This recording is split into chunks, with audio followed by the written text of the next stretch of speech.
Well, let's move on to the Bills and what Josh Allen did to the Lions. Chris, it felt like, going through your notes and stuff, that just Detroit played pretty heavy man coverage in comparison to the rest of the league. Right. And it just feels like Allen's a guy that has all the answers in that scenario. I think that's the bottom line. I think he's got all the answers. One, Josh Allen's incredibly smart. Highest Wonderlic score in his draft class. It's smart as hell. Anybody you talk to, it's like Josh Allen is incredibly intelligent. So he is one of those guys too. You don't fool him much. Really, Josh Allen's dumb plays are never because he's fooled. He just wants to do too much. It's just because he just thinks, I can do this. I can run to the right and throw it 70 yards to the left. I can do that. It's not because he's like, I didn't see the field right, or I'm dumb and I didn't realize the coverage was that. Like, it's really never that.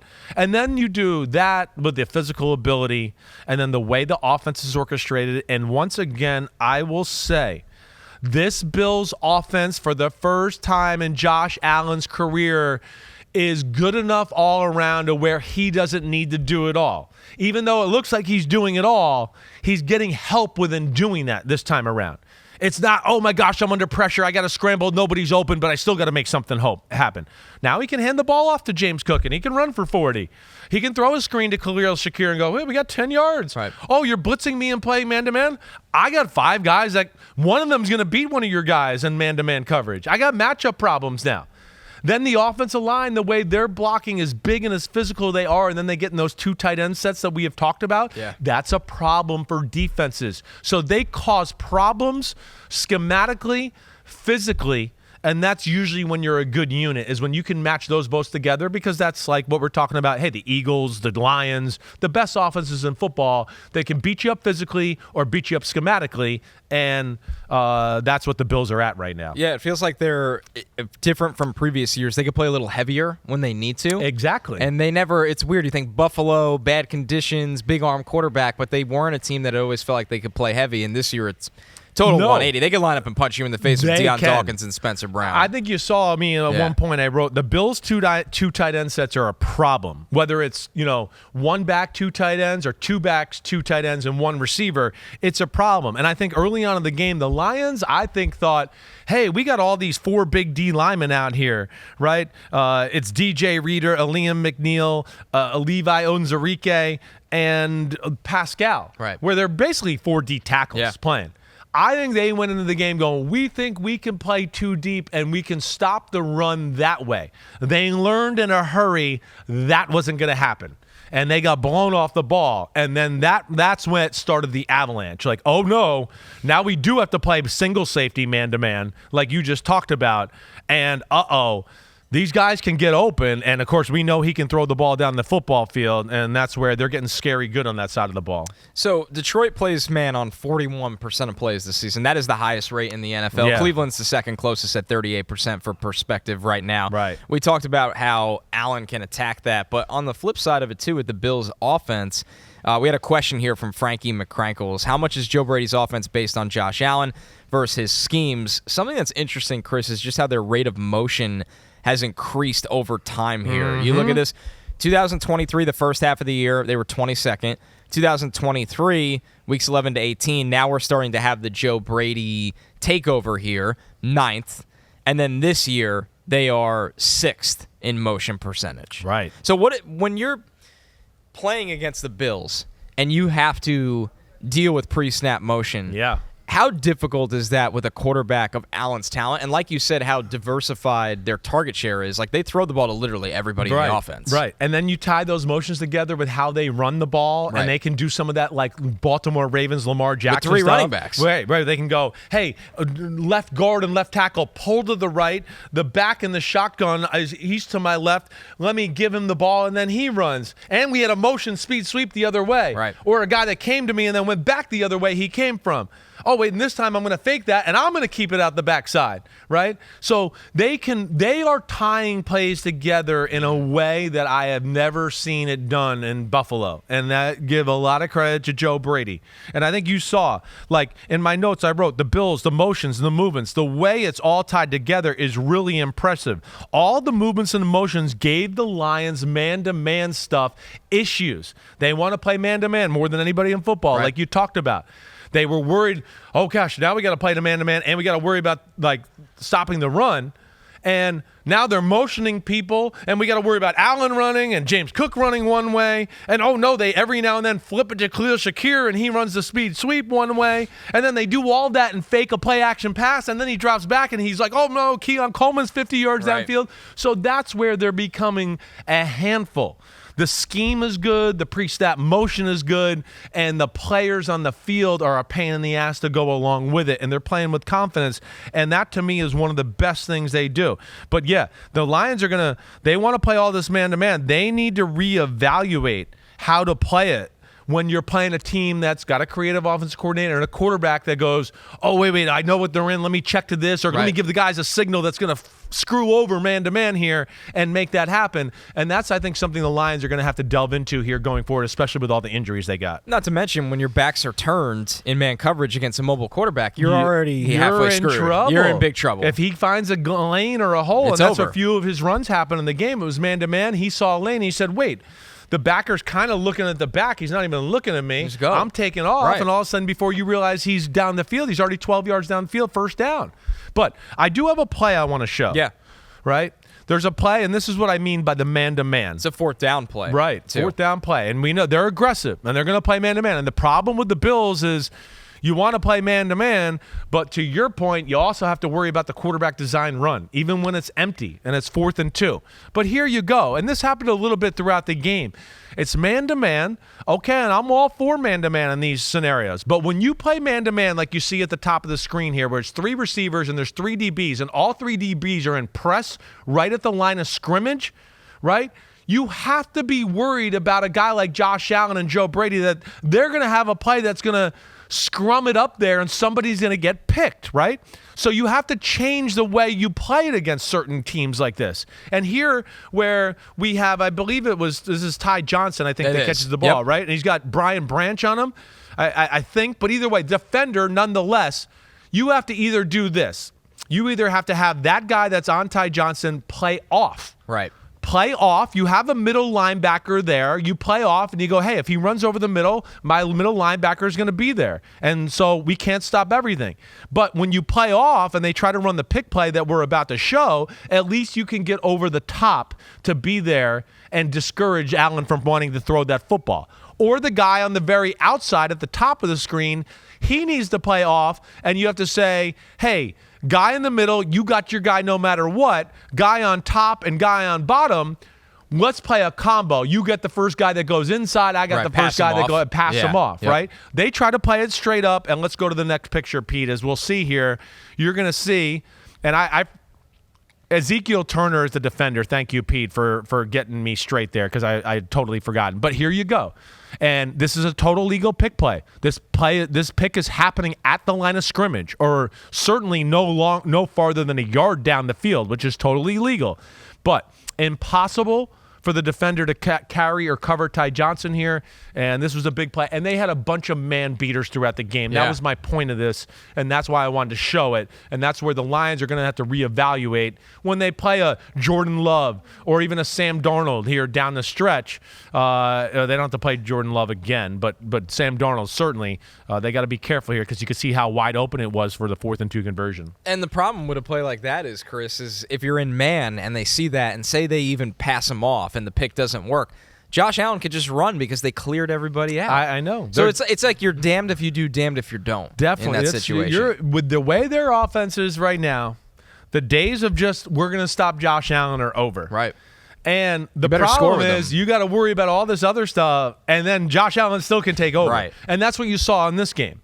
Like, I'm going to break down a play in social after this where I go, hey, there's a few plays where, like, the Bills defense won, but you didn't win because he's a fucking freak show. Right? And that's where – and then it's what's worse on top of it for the Lions, and this is a tough matchup for them, is that they have no speed edge guys. So every time he got out of the pocket, he was like, I'm out. Contain. See you later. Yep. I can buy time. And actually, now that you're coming at me, I'll even buy more time because I'll make you miss because you're a big D tackle type. You can't put on the brakes like I can. And that's where he became extremely dangerous in this game. This one from Scarecrow Boat. Is Joe Brady setting himself up to be a top head coaching candidate? The Bills' offense has never looked this good. No, it has not. He's right about that. And yes, he is. He's definitely in the mix here. It doesn't matter who I talk to in the NFL. One of the first places I heard him with is the New York Jets. Yeah. Certainly there. I would think that he's going to get it. He has a chance this week. They have a chance to become the first offense in the history of football to score 30 points in nine straight games. It's unbelievable. So when you do that stuff in the NFL offensive era, and you've straightened out Josh Allen, who got a little off kilter here for a year with turnovers and just a little wildness, you straighten him out, and now he's going to win the MVP, barring anything crazy here. Yeah, he's definitely going to be in the mix for a head coaching job. It's a wild trajectory because he was. That's crazy. He was the LSU mastermind for Ed Orgeron during that historical year. Right. He kind of stock dropped a little during the Panthers era. Then he was hanging on the Bills staff. Exactly. And then when they move on from Dorsey, and he's been magnificent. I give him a ton of credit. I give guys like who adjust. They realize. If you told me a year ago that we'd be here with Joe Brady, I'd go, no way. Right. I mean, at LSU, it was basic Sean Payton offense. When he got to Carolina, it was the same kind of thing. Yeah. And I was just like, it's just not enough. But I like him.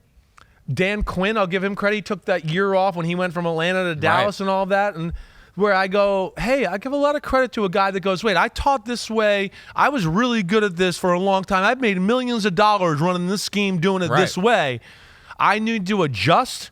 Like tons of credit to what the hell's his name? Joe Brady? Joe Brady. Yeah, totally blanked out on his name. Yeah. I had a bunch of names in my head. Joe. I give a ton of credit to Joe Brady for realizing what he had to do and expanding his offensive attack. This one from Fielding Chase 24. Did you really say this is Josh Allen's best supporting cast? Come on, man. I mean, it's how varied it is, right? That's what matters. Well, this is where, and where's this one? Who said this one? Fielding Chase 24. Yeah. I want to say, well, like, come on, man, to you. Who are you talking about? You talking about number 4 receiver on the Jaguars, Gabe Davis? Right? Well, who is it you're talking about? Like, I know Stephon Diggs when he first got there, that was good, but he was still only Stephon Diggs. It wasn't, this cast was not that great. Nobody cared. I know Gabe Davis was uncovered 7 times in the divisional playoff game against the Chiefs, and every fan wants to go, look at his stats in the big game. I want to go, yeah, but we could have put Connor out there, and he would have caught those too. Nobody was around him. It wasn't that big of a deal.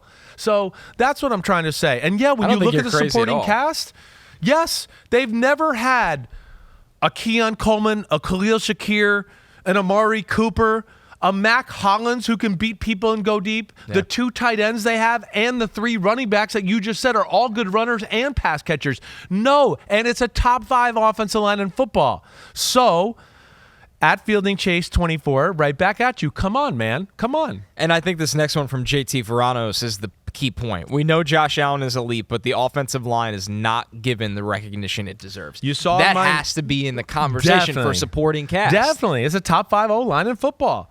One of the things I think you saw on the last page of my notes, I wrote, great game plan, physical butt kicking. Like, I'm just going to say this. I have never seen anybody push the Lions around the way the Bills did in this last football game.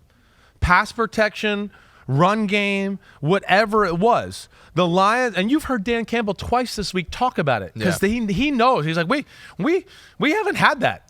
Like, that's different. The Lions have this luxury of we can stop the run and help our guys out playing man-to-man with safeties back here and back there. They couldn't do that against this team, and they won't be able to do it the next time. And if they do play each other in the Super Bowl, I expect the same type of damn game. I really do. Wisco Lion BC felt the same way. He said Dan Campbell needed that onside kick. He knew that his defense couldn't stop Josh Allen. The Lions needed to steal a possession. I know, but here's the only thing I'll say to that. First off, it was 12 minutes.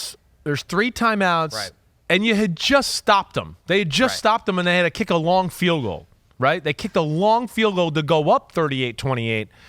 So, like, I understand that, but I would still rather take my chances. The current onside kick is broken. It's broken. It's a waste of everyone's time. That's what I'm trying to say.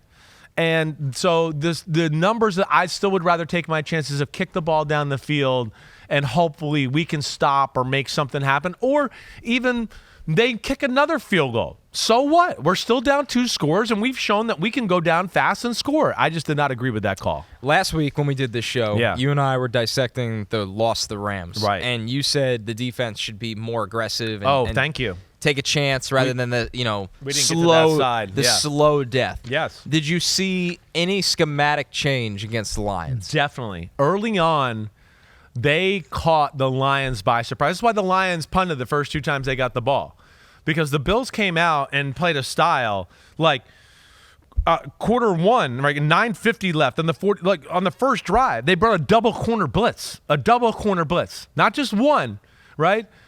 2. So, like, Jared saw 1, and he's like, hey, I'm protected. Right. And then it was, he got hit from the back. It was like, oh, no, I didn't know they brought both of them, right? So they definitely did some things early on. They crowded the line of scrimmage as much as I've ever seen the Buffalo Bills do that. I loved it. You heard me say it last week. I'm not saying they got to live in that, but just change it up a little bit. Just change it up. Force it. People are the other way you're playing, they're going down and scoring anyway. So who cares? Right. Trying to make something happen. And like my point is, don't have Josh Allen sitting on the bench for 45 minutes watching a team go slow death to your defense. And I liked that aspect, and I thought that was a huge thing, especially in this kind of game. They got a few, like to your point, possession advantage because of it. And then it's hard to play catch-up football against Josh Allen. And the other thing it did is it stopped the Lions because of the way the game went. They never got to run the ball. They never got to lean on the Buffalo defense. And the Buffalo defensive line, I will also say, whooped the Lions offensive line as good as I've seen anybody whoop the offensive line over the last year and a half. Yeah, that's a rarity for sure.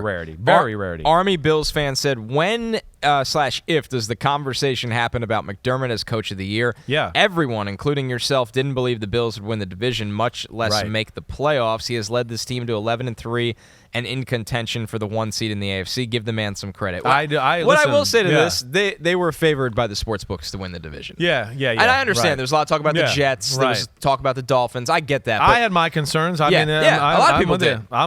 I'm certainly not putting myself out of that. But I will say I've never been I believe in Sean McDermott. Anything you listen to me, I've questioned personnel up there. The team, does it have enough big-time players to beat some of the big-time teams in the football? And that has changed, and I agree. And Sean McDermott, to me also, for a defensive coach, always having the vision of not making it all about his defense all the time. Like in this game, going, we can't stop them. I know that. My best player is 17. Let me just get him an advantage, and we'll play through him. Right. It is rare that defensive coaches come to that conclusion. I mean, really rare. Tony Dungy, it took him a while, and then he was like, this Peyton Manning thing, this is kind of easier. Bill Belichick. Hey, he started to realize, transformed. Hey, you know what? The way the rules are and all that, I'm going to go all in on Tom Brady and passing the football there in 2007. That's it. All changed because of that. So I give that mindset a lot of credit by Sean McDermott, and I don't disagree. He should be in that Coach of the Year conversation. Matt Harding asks, with both Buffalo and Detroit's defense allowing 30-plus points and Detroit adding more to the MASH unit, they have been dealing with a lot of injuries. Which D-Corps do you trust more in the playoffs? I know. I guess I'm going to say Buffalo. Yeah, they just have more bodies. They just got more bodies. Detroit's really... Their front is completely decimated. Pretty decimated. They're literally running out of like second-string players in the front seven. Definitely right, and there's a difference there. Right. I mean, second-string players are definitely a drop-off from third players, and they're getting in. I mean, the first-string players, and they're getting into. We have to start playing third-stringers. It's like street free agents. Right, exactly. Kind of and I was kind of making fun of this with Devin McCourty a little bit on Sunday night because we're going like, does the public realize like, a lot of times the third stringer's like, hey, that's old buddy we cut last year, and now he's starting for us this week, and it's the biggest game of the year, right? So there's a difference. You can say next man up all you want, but at some point the next man just ain't as good. I'm just going to tell you that. But here's a few other things I just want to hit on. We talked about the O-line of Detroit getting whooped. I mean, left guard, center really struggled throughout the day, okay? They took some tactical gambles. I talked about the Bills' defense that I thought were huge. Ed Oliver was absolutely incredible, dominant. Dominant. I mean, he kicked the crap out of Graham Glasgow, let alone other people on that offensive line. Glasgow allowed 11 pressures. Yeah, there was a concerted effort in the football game to make sure they got one-on-ones with Graham Glasgow on certain downs. I don't think there's any question about that in the game. So that was big, definitely. The fact that the Bills, Jordan Phillips back in the scrum there gives them some big people. And here's one thing that I think you might get a kick out of. What did Bishop Cole hurt? It was just cramping, right, in the game? Did I hear that? I don't think it was anything serious. Hey, he popped on the field. I will say this. Bishop. With Cole Bishop, Elam in starting, okay, who I love his size and athleticism. He's not, the greatest hips and loose that way, right? So, and then Cam Lewis at safety, they were long and fast in the secondary. When I turned on the film, I was like, damn, Buffalo looks faster in the back end. Like, damn, 24. Oh, fuck, that's Cole Bishop. Oh, yeah, man, he looks good out there. Right. And Elam, even though it's not perfect man-to-man all the time, this is a team that does play a lot of zone, and, man, he can cover ground, and he's got long arms and stuff like that. It gave them a little bit of a different look on D that I found kind of exciting. Well, Bishop is somebody that he could hold his weight in the box. He can do it all. Right, he really can. That was his calling card, is that you can pretty much line him up wherever you want. Exactly right. Because he had good instincts on the back end, but he was big to handle. He's not afraid to come up there. Right. And I was not, impressed with what he did in coverage a few times. The Lions a few times tried to go play action over the top of him and stuff like that. He turned and ran with Jamison Williams and some of those guys, like no problem. So I would expect if he's healthy that we continue to see him more and more. Next up, the Bills got the Patriots. Do they have any chance of slowing Josh Allen down? No, absolutely not. They look like, unfortunately, one of the least prepared teams in football. Yeah, right now, and it's Josh Allen. It's Josh Allen. That's exactly right. They're feeling it on that side of the ball, and they got answers for everything. Let alone they got bravado and confidence, and they got that guy at quarterback, and that's when it gets scary for opposing defenses. On the other side, the Lions go to Chicago. Is this a rebound spot for Detroit? Because Goff outdoors, Chicago, but Chicago looks they look rough right now. They look rough. This will be definitely a good rebound, just what the doctor ordered. All of that, and it is great that they're going to get to go outside. They haven't been outside at all this year, barely basically. any games, right? Yeah, and now they might have to. So this will be, if they have to go to Philadelphia in the NFC Championship game. One of the questions for me will be cold, windy day. Can Jared Goff throw the ball through that wind in the cold weather? That's been something that's plagued him in the past. He'll get a little experience this weekend. I think that can go a long way. Let alone, I expect them to be an edgy, pissed-off football team this weekend. I'm ready to go. Yo, homies, thanks for watching. Yeah, it's time. The NFL season is here on Chris Simms Unbuttoned. You can hit subscribe to get all the weekly picks, plus our Sunday recaps as the games are happening. Oh, you know it. Nobody does that better than us. Thanks again for watching. Remember to subscribe. Peace out. We'll see you next time on Unbuttoned.